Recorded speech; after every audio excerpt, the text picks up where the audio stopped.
Vamos a hablar y entiendo que cerramos este fin de semana la serie de decisiones valientes. Escuché al pastor Marco Vega hablando del poder de las palabras. El fin de semana hablaban acerca de decisiones valientes ante la adversidad.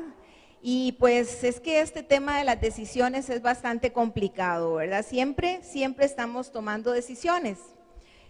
¿Por qué hice esto? ¿Por qué no hice lo otro? En fin, es tan cotidiano, es tan a diario que ni siquiera nos damos cuenta.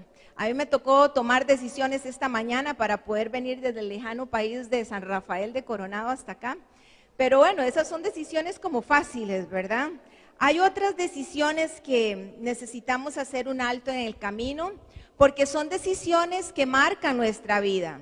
Por ejemplo, decisiones en el área financiera, decisiones en el área de la salud, decisiones en el área de los hijos, por ejemplo, ¿verdad?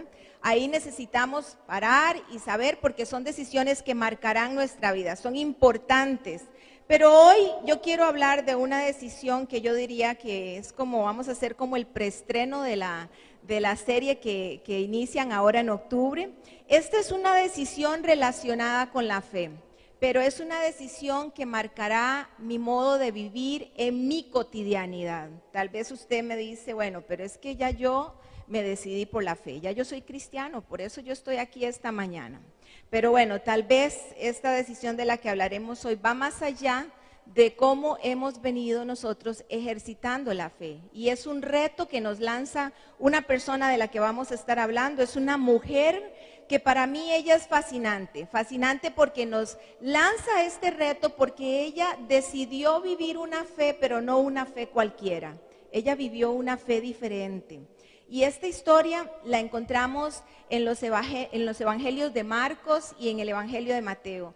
Particularmente he escogido el texto del evangelio Mateo por una razón.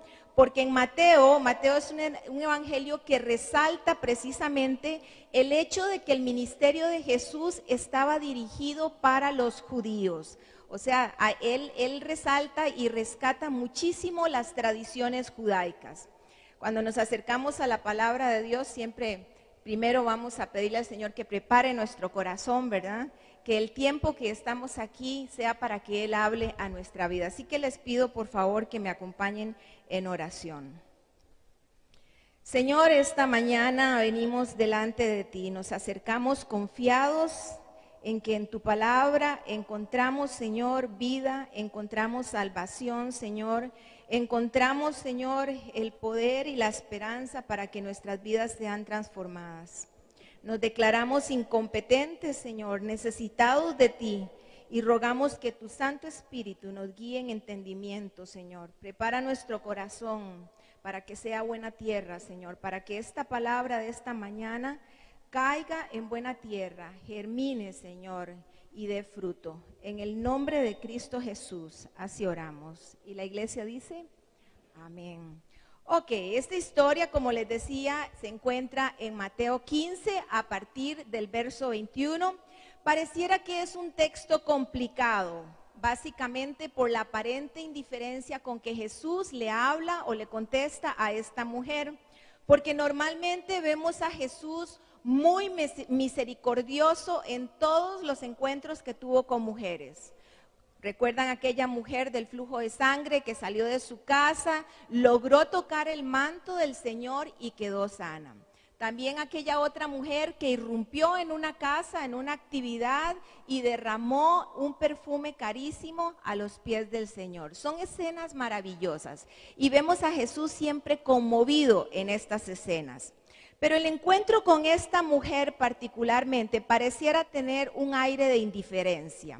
Sin embargo, vamos a ver cuánta gracia y cuánta misericordia hay en esta historia con la cual usted y yo nos podemos identificar.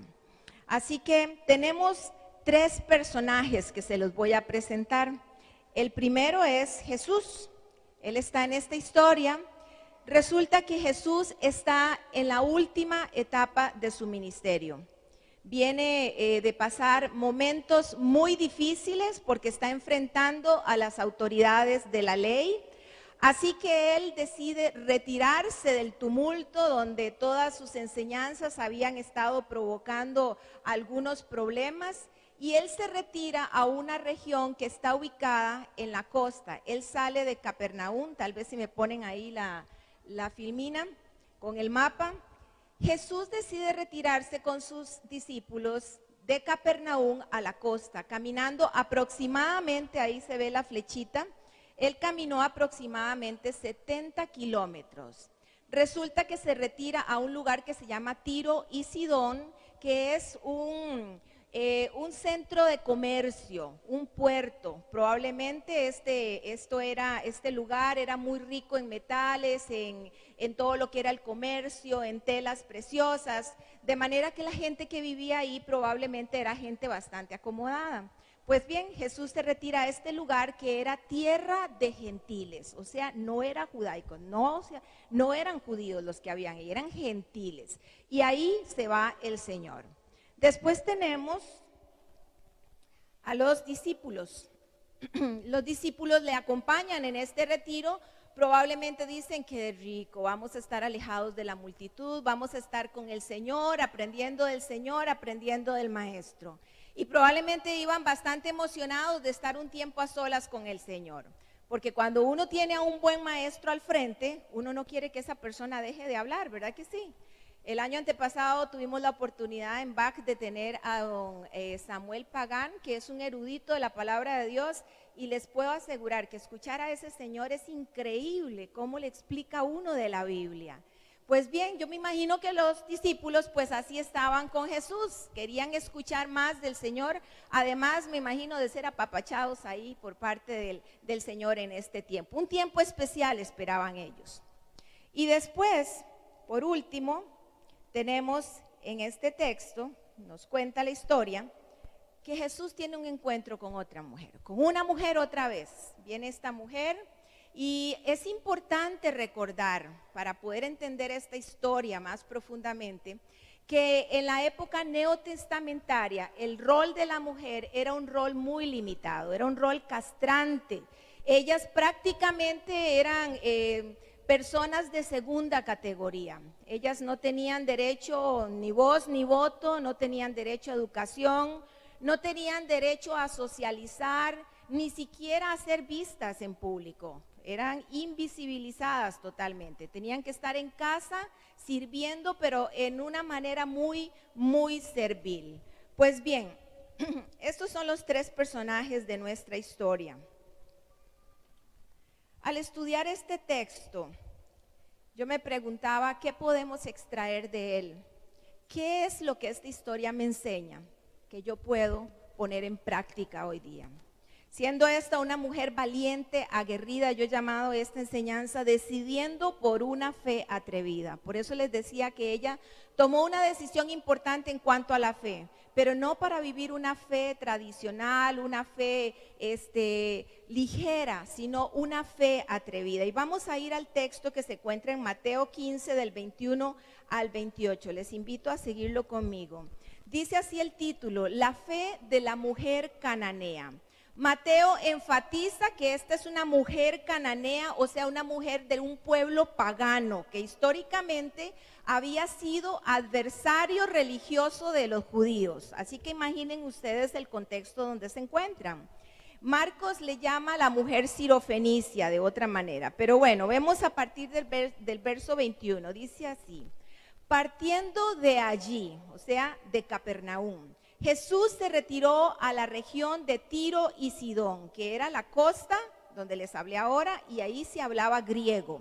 Verso 22, una mujer cananea, o sea, una mujer gentil, pagana, de las inmediaciones salió a su encuentro gritando, o sea, ella estaba angustiada, estaba en angustia.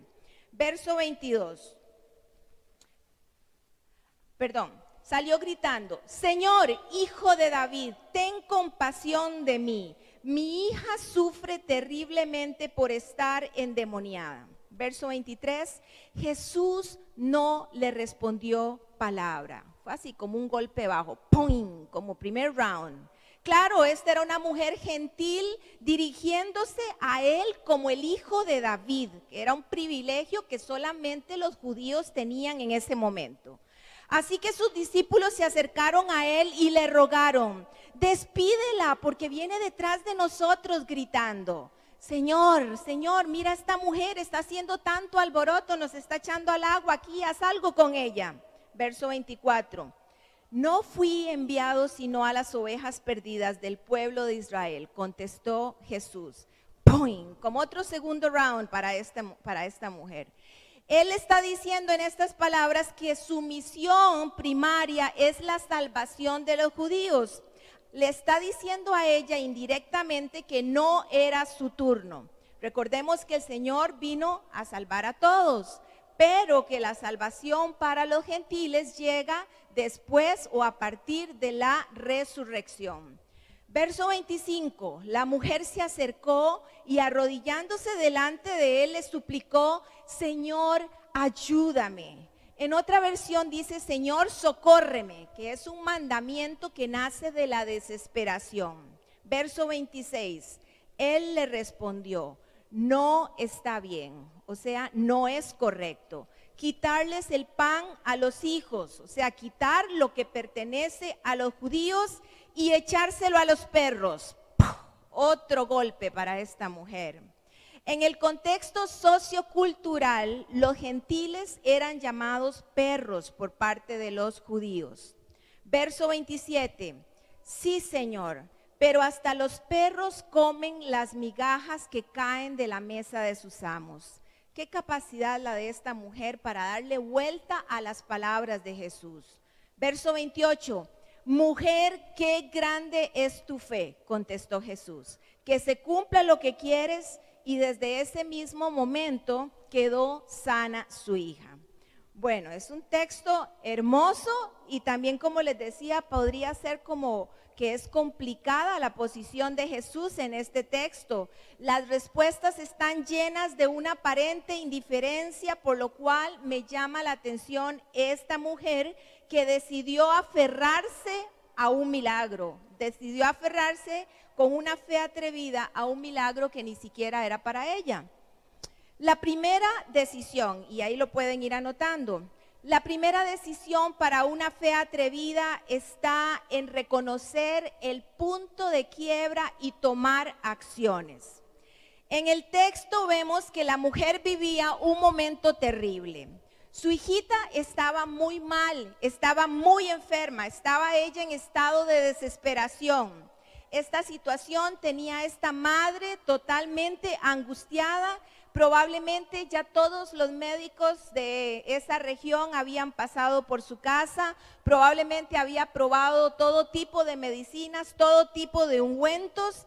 Y es que las que somos mamás o papás sabemos que uno no quiere que a los hijos les duela, pero ni un dedo, ¿verdad que sí? Pues bien, esto era un momento difícil en la vida de esta mujer y ella se ve impotente ante esta situación. Pero dice el verso 22, salió a su encuentro gritando: Señor, Hijo de David. Como les decía, esta es una expresión de reconocimiento de Jesús como Mesías, como Salvador. Eran palabras usadas solamente por los judíos, pero esta mujer entiende que ella tiene una necesidad y sale a buscar el Mesías porque el Mesías está cerca. Todos en la vida hemos tenido momentos de quiebra, ¿verdad que sí? No pasará el momento sin que llegue ese tiempo donde nos sentimos contra la espada y contra la pared. Y es que estos momentos probablemente son momentos donde uno se siente angustiado, todas las emociones se juntan, donde uno siente que no hay salida.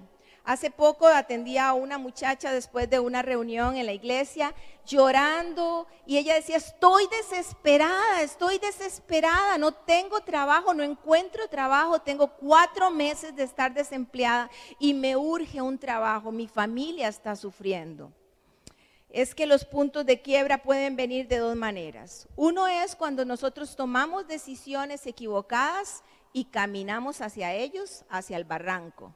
Y otros son cuando la vida nos sorprende, cuando la vida nos pone esas situaciones al frente. Es el momento cuando vas al supermercado y pasas una tarjeta y no pasas. Y tu carrito está ahí con todas las compras del mes. Pasas otra tarjeta y no pasa. Pasas otra tarjeta y no pasas y al final tienes que dejar el carrito con todas las compras al otro lado de la cajera porque tus finanzas están hechas un caos. Y uno solo dice, trágame tierra. Es el momento cuando recién nacido tu hijo, a tu esposo le dicen, no tiene más trabajo. Hay una casa que pagar, hay un niño que mantener, hay deudas que pagar. Es el momento en que tu matrimonio ha perdido el rumbo y hay dos extraños viviendo bajo el mismo techo. O es el momento cuando en medio de una reunión recibes una llamada que te dicen que los marcadores tumorales de tu papá salieron totalmente alterados y que hay que hacerle más exámenes y entonces la palabra cáncer explota en tu cabeza y el corazón se llena de temor y de angustia. Estos han sido momentos en mi vida donde yo he sentido morir, donde he estado contra la espada y la pared. Y cuando estamos en esta posición solamente tenemos dos caminos. Decidimos decir, hijo de David, reconociendo a Jesús como nuestro Salvador, o nos hundimos en la desesperación, en la depresión, en la amargura, en la angustia, y muchas personas lamentablemente toman la decisión del suicidio inclusive. La Biblia es clara cuando nos dice en Juan 16:33, en este mundo tendremos aflicciones. ¿Tendremos qué? Aflicciones. Aflicciones es sufrimiento, tristeza, dolor, angustias. No estamos exentos de estas aflicciones, amigos, pero hay una buena noticia. La buena noticia es que Jesús dice, anímense, que yo he vencido al mundo. ¿Ha vencido qué? Al mundo. Él ha vencido todo este sufrimiento, todo este dolor. Él venció inclusive la muerte. La fe de la mujer cananea reconoció esto. Por eso ella salió de su casa. Una fe atrevida entiende que en los puntos de quiebra el hijo de David está cerca. El hijo de David está cerca cuando tenemos esos momentos difíciles en nuestra vida. Él ha vencido cualquiera que sea nuestra aflicción, pero nos toca a nosotros tomar decisiones, nos toca a nosotros tomar acciones, salir y decir, hijo de David, ven a mi vida. Porque no podemos pretender tener una relación o entablar una conversación con Él si no lo hemos invitado a nuestra vida, a nuestra familia. ¿Qué hacemos nosotros cuando la cosa se pone fea? ¿Qué hacemos nosotros cuando la vida se nos pone así, cuesta arriba?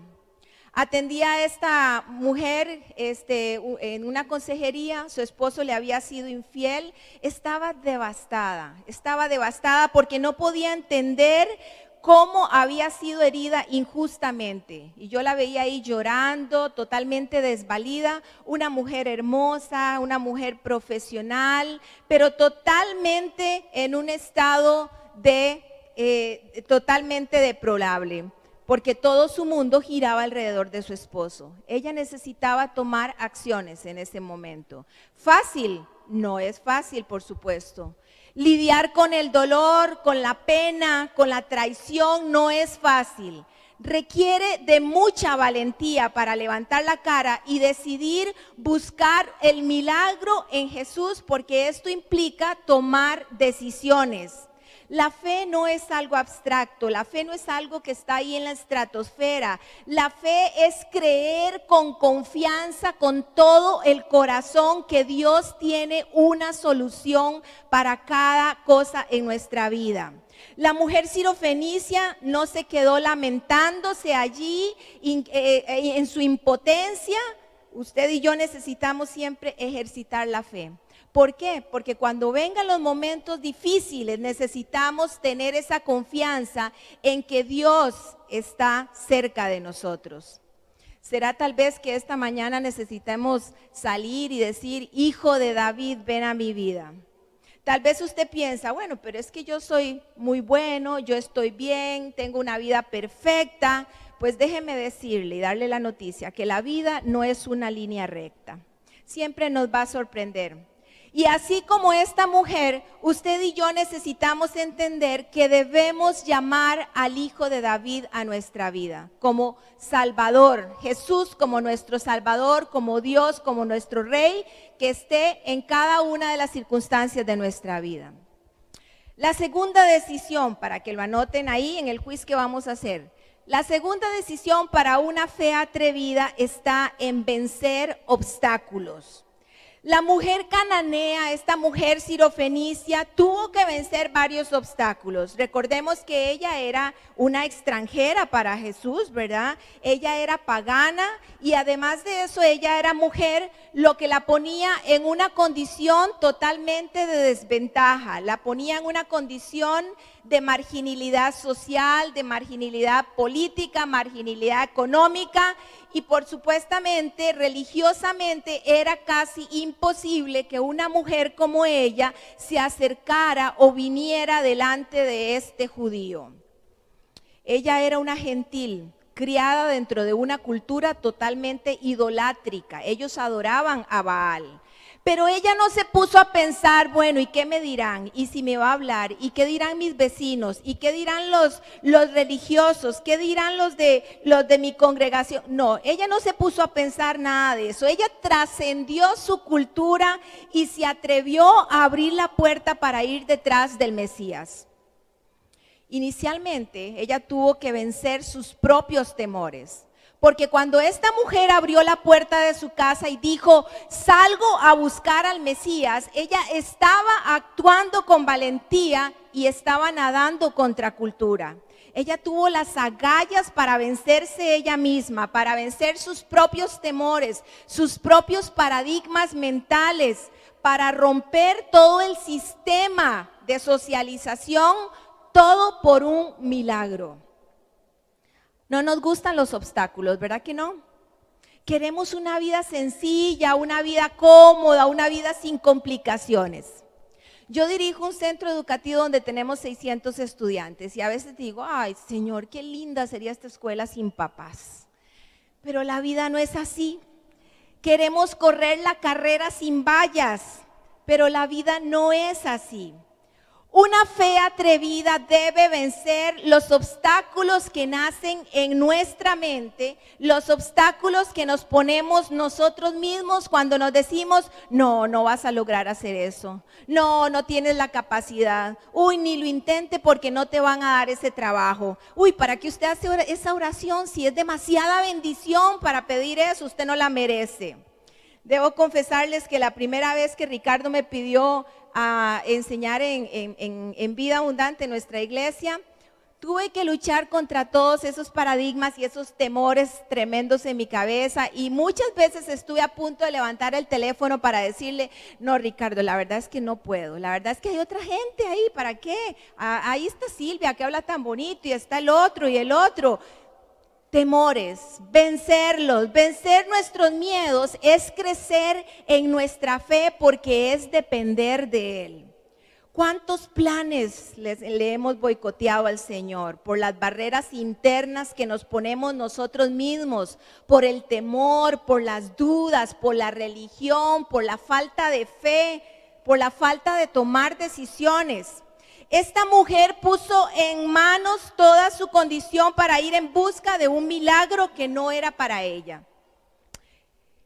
Nos enfrentamos siempre a obstáculos, no solamente los que nos ponemos nosotros mismos, sino también obstáculos que nos pone la sociedad.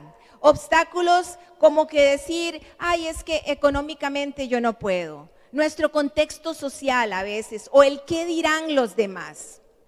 Desde que estaba niña yo quería ir a estudiar a Estados Unidos. Eso era un sueño imposible para una familia que era coyol comido, coyol partido. Con mucho esfuerzo pudimos estudiar algo. Así que una vez estando en la universidad, llegó la profesora y nos dijo que habían llegado unas becas a centros estudiantiles. Era bastante complicado lograr una, pero si alguna quería ir por un formulario, pues podía hacerlo. Así que yo dije, ahí está la mía. Pero bueno, me tomó vencer temores y obstáculos sociales del contexto social del que venía, pero al final decidí salir de esa aula, caminar, llegar a la oficina de estudiantiles, pedir el formulario, llenarlo, entregarlo y decir a la mano de Dios. Así que inicié un largo proceso. La primera reunión a la que me llamaron nos decían que eran solo como 10 espacios los que iban a dar. Nos llamaron a una reunión y entré en aquel auditorio en el Centro Cultural, todavía recuerdo, cuando abrí la puerta, habían 400 personas ahí. Yo dije, ya sí, aquí mejor me devuelvo, la verdad. Pero bueno, el Señor que le dice a uno, no, la verdad es que quédese, nada se pierde. De 400 se escogieron 200 y ahí estaba mi nombre. Después escogieron 100 y ahí estaba mi nombre. Después escogieron 50 y ahí estaba mi nombre. Y escogieron 10 y ahí estuvo mi nombre. Lo lindo de ejercitar la fe, o sea, la confianza en Dios, es que cada vez que se vence un obstáculo es como que se agranda la fe de uno. El sabor de la grandeza de Dios se impregna en uno y nos hacemos como uno solo. Probamos un poco de las delicias del Señor y eso es lo que el Señor tiene para cada uno de nosotros cada día de nuestra vida. La cananea rompió las barreras religiosas y llamó a Jesús hijo de David. Muchas veces la religión es un obstáculo para ejercitar nuestra fe. Los mitos, las tradiciones, las apreciaciones erróneas, el qué dirá la gente. Se me acercaba un papá nuevo en la escuela y me decía, directora, necesito hablar con usted. Y yo, hoy no. Pero bueno, lo que quería era darme buenas noticias. Me decía, la verdad que mi familia y yo nunca hemos venido a una iglesia evangélica. La verdad es que los evangélicos nos parecen gente rara. Pero nos han gustado las actividades que han hecho para padres y ya tenemos un par de fines de semana viniendo aquí a la iglesia. Y dice, y nos gusta mucho como enseña del Señor este calvito que tienen ustedes ahí. Y entonces yo dije, bueno, Señor, gracias porque se rompió un paradigma religioso. La pregunta es, ¿qué tipo de fe es la que nosotros vivimos? ¿Es una fe práctica? ¿Es una fe sólida? ¿Es una fe que confía en Dios cada minuto, en cada decisión que tenemos que tomar en nuestra vida? Aún aquellas decisiones que nos parecen que no son importantes. ¿O es una fe religiosa? Voy a la iglesia porque tengo que ir a la iglesia. Oro porque oro. Canto, aplaudo porque tengo que aplaudir, sin sentirlo, sin vivirlo. Siguiendo con esta odisea mía de ir a estudiar a Estados Unidos, cuando ya me habían seleccionado, pues yo estaba muy feliz y entonces yo iba a esta iglesia donde Sixto era el pastor y Ricardo en aquel momento era el pastor de jóvenes. Y había una hermana que era la líder de oración y yo admiraba muchísimo a esta muchacha. Era una persona que tenía al Señor. Y después de una reunión un domingo, ella se acercó y me dijo, Cintia, el Señor me ha dicho que usted no tiene que irse a Estados Unidos porque usted se va a ir al mundo. O sea, en otras palabras, ella me estaba diciendo que yo me iba a ir a vivir la vida loca a Egipto y aquello para mí fue un golpe bajo realmente. Lloré muchísimo, tuve que pedirle a Dios que me consolara también porque yo admiraba a esta mujer. Sin embargo, yo dije, Señor, si me has traído hasta aquí, vas a ir conmigo donde quiera que yo vaya. Tuve que luchar con paradigmas religiosos evangélicos de la época que inclusive decían en aquel momento que ir al cine era pecado. Para vencerse uno mismo, para vencer a los obstáculos que nos pone la sociedad o que nos pone la religión, se requiere del valor de tomar acciones. ¿Cuáles son esos obstáculos que usted tiene al frente ahorita? Piénselos allí por un momento, porque de fijo que ahí los tenemos. ¿Cuáles son esos obstáculos? ¿Será que debe ser más intencionado en buscar este trabajo? ¿Será que tal vez debe cambiar su forma de hablar para recibir más afecto en su casa?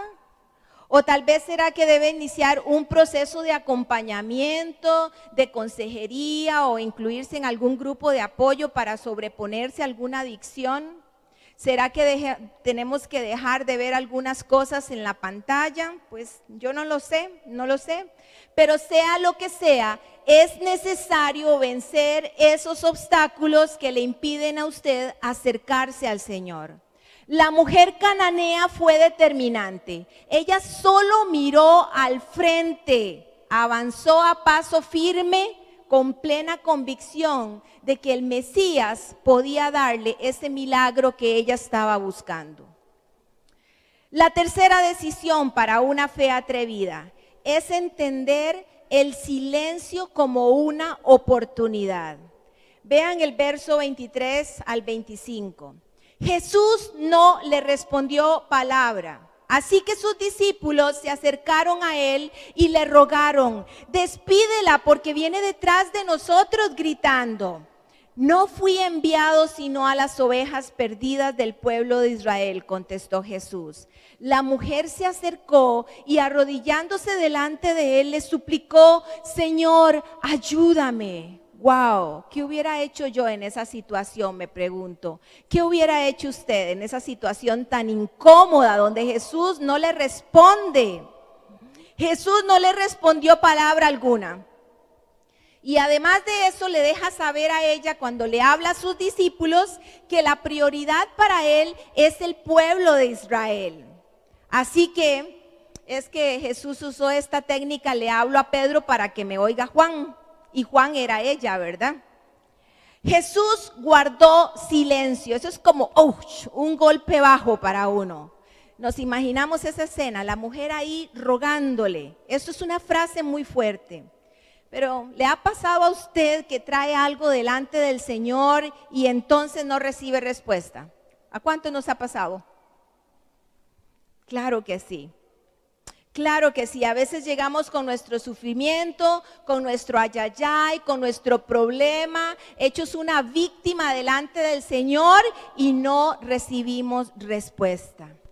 A veces me pasa con los hijos que voy en el carro y entonces ellos me van contando sus cosas y yo los estoy escuchando, pero no les doy ahí una réplica, ¿verdad? Y en el momento me dicen: Ma, ¿qué le dije? Es que ellos creen que porque no les he dado una respuesta, no los he escuchado, pero en realidad sí los he escuchado. Así es el Señor con nosotros.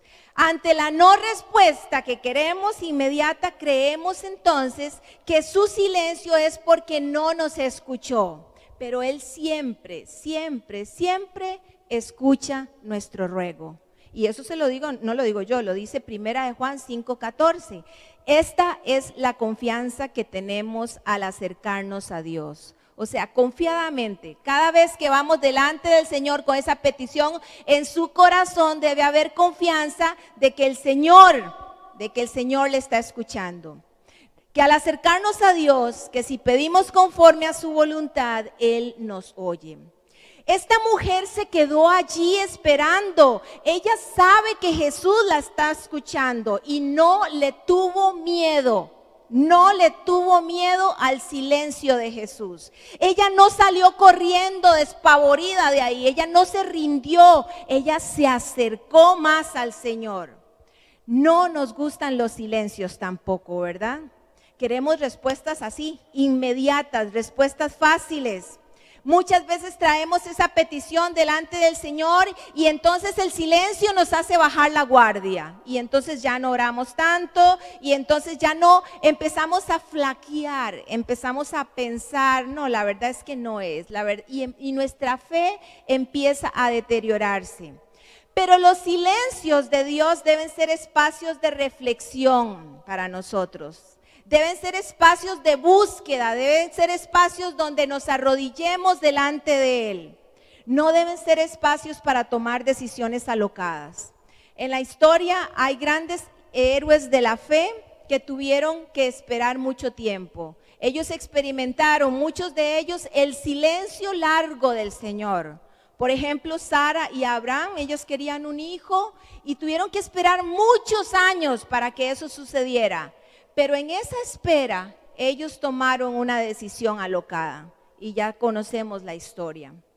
Nosotros habíamos comprado hacía un tiempo un lote en Coronado, vivíamos en una casita pequeña en Moravia Y pues el sueño nuestro era poder construir. Así que nosotros todos fosforones, llenos de fe y que el Señor nos va a proveer y todo esto, empezamos a trabajar con un arquitecto amigo del diseño y bueno, todo dentro de las posibilidades, pero era lindo soñar y pensar y esperanzados y ver que el Señor nos va a llevar y decimos, ponemos a venta nuestra casa, realmente esta casa está bien cuidada, la tenemos bien pintadita, está en una zona muy cerca de Moravia y además de eso, en ese barrio, casa que se ponía a la venta, casa que se vendía. Dijimos, esto se va a ir rapidito. Pues adivinen qué, pasaron 4 largos años, 4 años y medio para ser exactos, para que sucediera algo. Durante ese tiempo les puedo asegurar que pasé por varios estados emocionales con el Señor. Al principio toda fosforona, como les decía, con mucha fe, orando, y ya yo me imaginaba y soñando y dándole gracias al Señor, y conforme pasaban el tiempo y los permisos de construcción y todo lo demás iba venciendo, yo decía, pero ¿qué pasa? Hasta un estado donde empieza uno como a berrear, ¿verdad? Como a decir, y ya entonces oraba como así entre dientes, ¿verdad? Ya ustedes conocen esa cosa. Pero bueno, como a Dios no se le escapa nada y Él siempre llega en el momento oportuno. Y no les voy a mentir, en algún momento casi tomamos alguna decisión alocada. Fue que por gracia de Dios no lo hicimos, pero Él llega en el momento oportuno y nos sorprende y una tarde llega una parejita, jovencitos, se sientan ahí en la sala, ni siquiera ven la casa y dice, sí, la vamos a comprar. Y yo dije, como que el Sara que hay dentro de mí se rió, pero a carcajadas, y yo dije, ¿qué van a estar comprando nada estos huilas? Y a la semana, gente, a la semana nos llamaron y nos dijeron, vean, ya tenemos el dinero. O sea, yo tenía que desalojar mi casa. Esto fue increíble, yo no podía creerlo, pero después, 2 meses después, entendí por qué el Señor había guardado silencio por 4 años y medio. Dios guardó silencio por 4 años y medio para luego llevarnos a nosotros a vivir a casa de mis padres, para estar con mi papá durante el último año de su vida.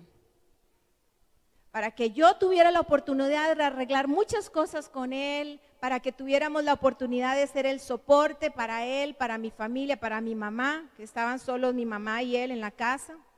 Dios siempre tiene un momento perfecto para responder cada una de nuestras oraciones.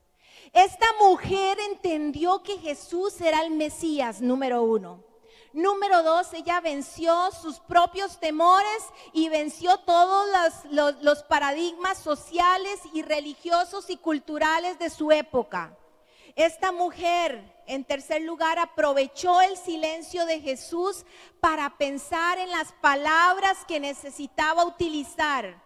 Porque mientras Jesús callaba y sus discípulos estaban molestos por la presencia de ella, estaban molestos haciendo ruido, ella sabía que necesitaba ir más allá de sus palabras. Yo me la imagino a ella mirando a Jesús, estaba allí pensando, ¿qué más hago? ¿Qué más digo? ¿Se rindió? No, no se rindió.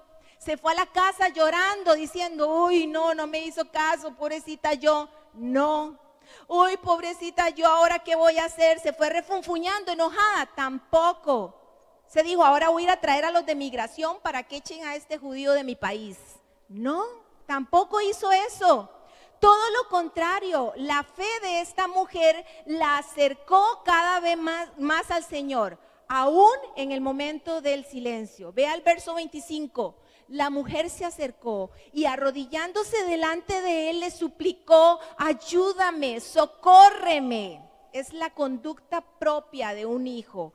Ella, siendo una gentil, una que no era judía, estaba asumiendo una conducta propia de un hijo. Como cuando nosotros los hijos llegan y nos piden algo y nos quedamos pensando, porque sabemos que más adelante le vamos a dar algo mejor. Así es Dios con nosotros. La Biblia nos da muchos consejos siempre de esperar.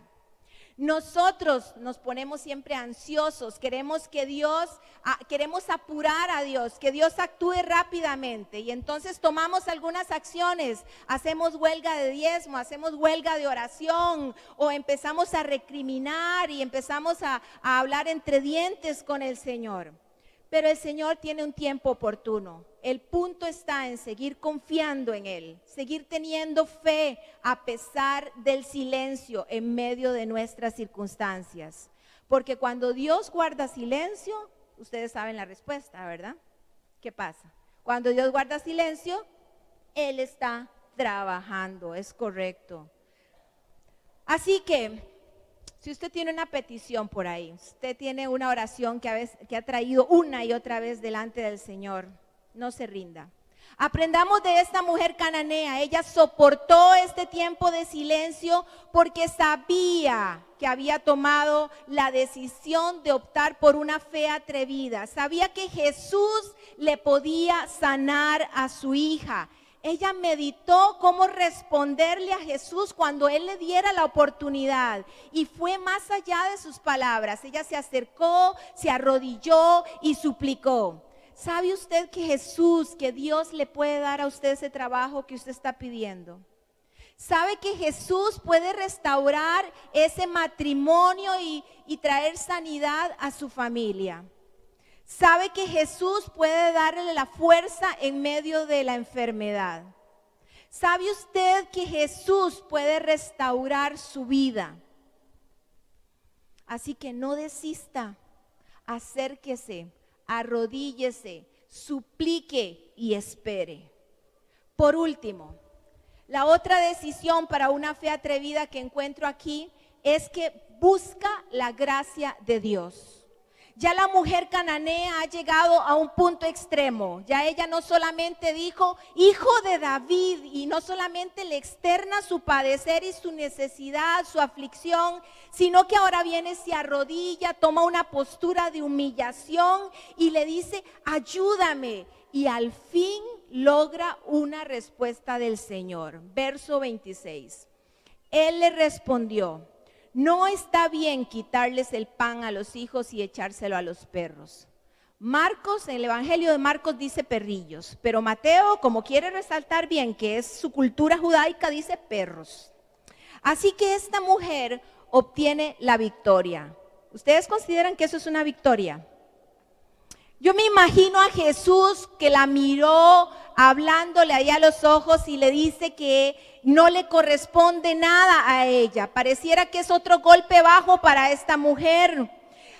Las palabras de Jesús no son aquellas que ella esperaba o que ella deseaba. Y es que no siempre lo que Jesús o lo que Dios nos va a contestar es lo que nosotros queremos escuchar. Jesús le dice a ella que ella no podía tomar el pan de los hijos porque no era de la familia, porque ella no era israelita. Y yo me imagino que Jesús se queda allí mirándola, esperando la reacción de ella, si ella se iba a desesperanzar, iba a salir corriendo, iba a dejar de rogar, iba a dejar de creer que él podía hacer un milagro. Aunque no conocemos el tono que utilizó Jesús, no conocemos cuáles fueron las facciones, los gestos que él articuló cuando dijo esto, sus palabras reflejan una respuesta que nos invita a la reflexión. La palabra que Jesús usa para perrillos en griego es kumaira, que se refiere a un cachorrito, a una mascota. Aquí Él no está hablando, Él nos está refiriendo a un perro callejero, feo, sucio, que anda buscando en la basura. No. Ahora el Señor le está dirigiendo la palabra a esta mujer directamente, pero para nuestros oídos acostumbrados a las expresiones del siglo XXI, tal vez la idea de que Jesús le diga a esta mujer o la trate como perrillo tiene un potencial de verse como un menosprecio, ¿verdad que sí? Pero cuando consideramos que muchas veces nosotros mismos usamos en nuestros términos idiomáticos algunas palabras como estas, entonces podemos entender que el comentario de Jesús llega a ser mucho más benigno y más benévolo de lo que pensamos. Por ejemplo, tengo un abogado que es buenísimo ahí en la iglesia y trabaja para el colegio también. Y yo digo que él es como un pitbull, como un perro de traba. O cuando me refiero a nuestro pastor, a Mauricio Solís de Vida Abundante del Oeste, yo digo que él es como un osito apapachable. Yo lo amo un montón y yo le digo, es que usted es como un osito apapachable. O cuando decimos que alguien se siente como pato en el agua, quiere decir que está en su charco, ¿verdad? O cuando decimos que trabaja como una hormiga o que es tan feliz como un mono, realmente estos calificativos no expresan una connotación despectiva. Entonces, en aquella época era culturalmente lógico que llamaran a los gentiles perros, pero Jesús, de una forma amorosa, transforma aquella palabra en algo especial que esta mujer logra comprender. Y de allí, a partir de allí, se gesta el milagro. Verso 27. Sí, Señor, pero hasta los perros comen las migajas que caen de la mesa de sus amos. Esta mujer entendió que a ella no le correspondía nada. Ella estaba pidiendo simplemente un adelanto de la gracia de Dios. Ella nos representa a usted y a mí. Entendemos usted y yo que nosotros no merecemos absolutamente nada, que todo es por gracia. Con una fe atrevida, pero humilde y perseverante, esta mujer dijo, sí, Señor, tienes razón. Sí, Señor, tú tienes la última palabra. Sí, Señor, acepto las condiciones con humildad. Sí, Señor, yo quedo a la espera de lo que tú quieras darme. ¿Cómo nos acercamos nosotros al Señor? Con demandas, con exigencias, con altivez, con orgullo, es que me tiene que dar. O con un corazón humilde, aceptando su voluntad. Primera de Pedro 5:5 nos dice, revístanse en todos de humildad en su trato mutuo, porque Dios se opone a los orgullosos, pero da gracia a los humildes. A veces venimos delante de Dios con exigencias, exigiendo todo el bollo de pan y no nos damos cuenta que Dios no está en obligación para con nosotros. No nos damos cuenta muchas veces que basta una migaja de pan para que el poder de Dios se manifieste una y otra vez en nuestra vida. No importa cuál es el tamaño del problema, de la situación o del proyecto o del sueño o de lo que nosotros estemos viviendo. Cuando mi papá se enfermó, lógicamente que yo oraba por un milagro y tenía a toda la iglesia y a todo el mundo orando por ese milagro de la sanidad. Él había sido un hombre terco, duro de corazón para entender el regalo de Dios. Pasaban los días y mi papá se iba deteriorando cada vez más. Y un día recuerdo que iba en el carro y empecé a llorar porque decía, Señor, ¿cuándo va a llegar este milagro? ¿Cuándo voy a ver este milagro? Y son esos momentos especiales donde uno sabe que Dios viene y nos habla de una forma especial. No porque vino aquí y lo escuché, no, es en el corazón donde Dios susurra. Susurró en mi corazón y me dijo, ya el milagro está pasando. El milagro está sucediendo. Y fue como que se me encendió el bombillo en ese momento y yo dije, sí es cierto, es un día a la vez, son milagros tras milagros. Mi papá no sufrió con la quimio, la radio no le afectó, él estaba bien y el milagro más grande que podía haber era haberlo entregado a él con todo su ser, haber entregado su vida al Señor. Yo entendí en ese momento que era un paso a la vez. Y entonces, esa noche que me tocó cuidarlo, recuerdo que le tomé la mano y él estaba dormido. Yo creí que él estaba dormido y estaba ahí yo llorando, desconsolada con él. Y él, entre lo que pudo decirme muy suavemente, me dijo, no llores, negra, me dice, no entiendes que la muerte es parte de la vida. Si he de entrar, entro con todo. Y yo me quedé, wow. Cuando el cielo cayó para mí, Dios había susurrado en su corazón ya.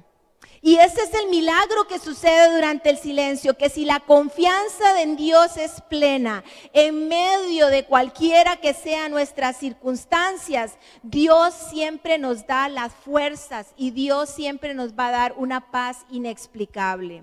Esta mujer cananea con una capacidad de reflexión increíble logra sostener un diálogo con Jesús. la mujer no usó palabras a la ligera. Y entonces esto nos lleva a preguntarnos a nosotros, ¿cómo hablamos nosotros con el Señor? Hay que orar inteligentemente, no solamente repetir frases vanas. Esta mujer convierte la palabra de un aparente reproche en una inminente victoria para ella. Ella transforma lo que era una derrota en una victoria. Es como si estuviera diciendo, se me compara con un perro, ¿ok? Acepto la comparación y no solo la acepto, sino que me gozo en ello, porque ciertamente los amos buenos no dejan que sus perritos se mueran de hambre. Ciertamente los amos buenos siempre cuidan a sus cachorros. Los amos buenos siempre chinean a sus perritos.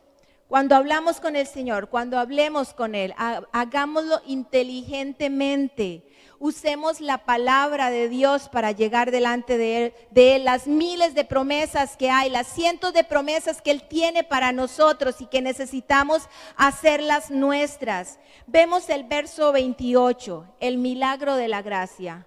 Mujer, qué grande es tu fe, contestó Jesús, que se cumpla lo que quieres. Y desde ese mismo momento quedó sana su hija.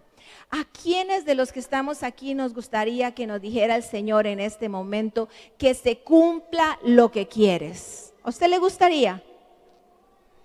Que se cumpla lo que quieres. Claro que sí, pero primero nos tiene que decir, Damaris, qué grande es tu fe. Joel, qué grande es tu fe. Samuel, qué grande es tu fe. Necesitamos que el Señor diga esas palabras de nosotros, así como lo hizo con la cananea. Jesús se impresionó con la fe de esta mujer. Es increíble, Jesús casi no se impresionaba con nada, pero se impresionó con la fe de esta mujer, así como se impresionó con la fe del centurión. Les digo que ni siquiera en Israel he encontrado una fe tan grande. Lucas 7:9. Se impresionó con la fe del centurión, que era un gentil, y ahora decía palabras de aclamación para una mujer gentil. Vean, esto nos enseña algo. Dios no se impresiona con nuestras palabras. Dios no se impresiona con nuestras posturas si llegamos ahí a tirarnos. Dios no se impresiona con la gravedad de nuestra situación. Él se impresiona con nuestra fe. Él se impresiona con la confianza que tengamos en Él, con nuestras oraciones osadas. Él se impresiona de la manera en que estemos nosotros dispuestos a depositarnos en sus manos y dejarnos llevar a pesar de la adversidad. Mi papá, cuando la vida lo puso en el punto de quiebra, él decidió decir hijo de David, porque sabía que el hijo de David pasaba de cerca. Y la fe que experimentó en su último año de vida fue una fe inamovible. La fe de esta madre de familia en el colegio que sufrimos esta situación en nuestra institución fue inamovible, a pesar de que los médicos le decían que su esposo ya no tenía oportunidad para vivir. Y hoy día don Roy es un Lázaro viviente del siglo XXI. Fue la decisión por una fe atrevida lo que llevó a esta mujer a obtener la gracia de Dios. Mateo 17, 19, 20 nos dice que los discípulos se acercaron al Señor y le preguntaron que por qué no habían podido expulsar un demonio. Y Jesús les responde, por la poca fe que tienen, les respondió. Les aseguro que si tienen una fe tan pequeña como un grano de mostaza, podrán decirle a esta montaña, trasládese de aquí para allá y se trasladará. Para ustedes nada sería imposible. Mateo 17, 20. Queremos un milagro. ¿Ha estado usted trayendo una petición delante de Dios? ¿Quiere usted decirle esta mañana al Señor, Señor, aquí estoy yo? Todas mis cosas, todas mis situaciones, mis sueños, las circunstancias, necesito esa fe atrevida de esta mujer cananea. Si esto es lo que usted quiere esta mañana, le pido que se ponga de pie, por favor.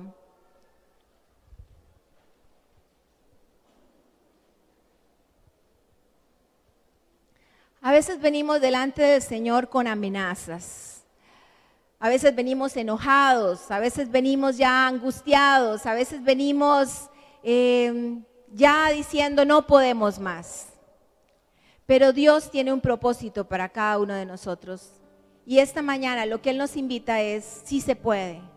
El Señor Él es el Hijo, el Mesías, el que puede darle a usted ese milagro, el que puede traer paz en su casa, el que puede restaurar su vida, su matrimonio, el que puede traer a su hijo, a su esposo, a su esposa, a su hermano que está lejos, lo puede traer a sus pies. Es el único que tiene el poder. Lo ha demostrado una y otra vez. Y si yo pidiera aquí que levantaran la mano, ¿quiénes somos testigos de haber recibido un milagro del Señor? Somos testigos vivientes. Así que no hay por qué desanimarse. Esta mujer nos enseña que hay momentos donde hay que insistir. Hay momentos donde no hay que temer. Hay momentos donde el Señor ha callado tal vez por años, como me pasó en esta oportunidad. Pero aún en medio del silencio necesitamos seguir acercándonos delante de Él. Señor, ¿cuánto desearíamos que nos dijeras en esta mañana, como le dijiste al centurión o a esta mujer cananea? Grande es tu fe, Señor. Se ha hecho conforme has pedido. Estas palabras las deseamos en esta mañana. Pero lo cierto, Señor, es que muchas veces venimos con exigencias, sin perseverar en los obstáculos, desistiendo ante el mínimo silencio. Pero cuánta misericordia, Dios, cuánta gracia extiendes para cada uno de nosotros. Tú ya viniste a buscarnos. El Mesías ha pasado cerca de nuestra vida, pasa cerca de nosotros cada día. Aquí estoy, Señor. Tú ya pagaste un precio por mi vida, por mi sufrimiento, por mi culpa, por mi angustia, por mi dolor, por mi familia. Y nos declaramos no merecedores de tanta gracia. Ya extendiste tu gracia sobre mí. Tienes el poder para restaurar mi vida, para transformar mis derrotas en victorias. Por eso, Señor, esta mañana te pido que aumentes mi fe. Te pido que mi confianza en ti sea absoluta, Señor. Permite que mi fe sea lo suficientemente fuerte para ver los milagros que haces cada día a nuestro alrededor. Dame una fe como la de esta mujer. Dame esa fe inamovible para mantenerme fuerte y firme en los tiempos de silencio. Dame, Señor, esa fe humilde para entender que escuchas nuestra oración. Dame esa fe paciente, Señor, que espera la respuesta oportuna que viene en tu mano, Señor. Quiero levantarme, Señor, en esta mañana con fuerza, Señor, confiando en ti. En que, Señor, tú eres suficiente para mi vida. Tú eres suficiente, Señor, en mi familia. Tú eres suficiente, Señor, en la necesidad que tengo. Que mi confianza está puesta en ti, Señor. Te doy gracias, Hijo de David. Gracias, Señor, porque para ti no hay nada imposible. Y eso lo creo yo esta mañana. Y lo puedes repetir en voz alta conmigo. Para ti no hay imposibles. Gracias, Jesús, porque tú eres nuestro Dios. Tú eres nuestro Rey, quien controla nuestra vida, Señor. Y tienes el poder absoluto, Señor, para transformar mis derrotas en victorias. Y por eso te alabo esta mañana en el nombre de Cristo Jesús, Señor. El gozo del Señor es nuestra fortaleza. ¿Qué le parece si terminamos celebrando que tenemos seguridad en que Él ya contestó nuestra necesidad?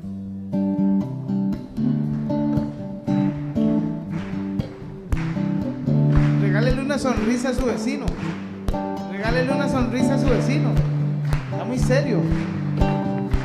Vamos juntos. Bueno es alabar al Señor, tu nombre, darte gloria, honra y honor. Por siempre bueno es adorarte, Jesús, y gozarme en tu poder. Bueno es alabar al Señor, tu nombre, darte gloria, honra y honor. Por siempre bueno es alabar. gozarme de tu poder. Con fuerza, porque grande eres tú y grandes son tus obras, porque grande eres tú, grande es tu amor, grande es tu gloria, porque grande eres tú, grandes son tus obras, porque grande eres tú, grande es tu amor, grande es tu gloria. Tú has sido bueno, Señor. Estás con nosotros. ¿Miedo a qué? A nada. Avanzamos, nos conquistamos para la gloria de tu nombre. Gracias, Señor Jesús. Gozamos de tu presencia, esa paz que nos inunda y nos permite avanzar. Cantamos este coro con fuerza, todos juntos. ¿Nos ayuda? Vamos. Porque grande eres tú, tu nombre, grandes son tus obras. Siempre grande eres tú, grande es tu amor, grande es tu gloria. Porque grande eres tú, grandes son tus obras, porque grande eres tú, grande es tu amor, grande es tu gloria. Bueno es alabarte, Señor. Toda gloria a ti, Señor. Gracias porque estás con nosotros.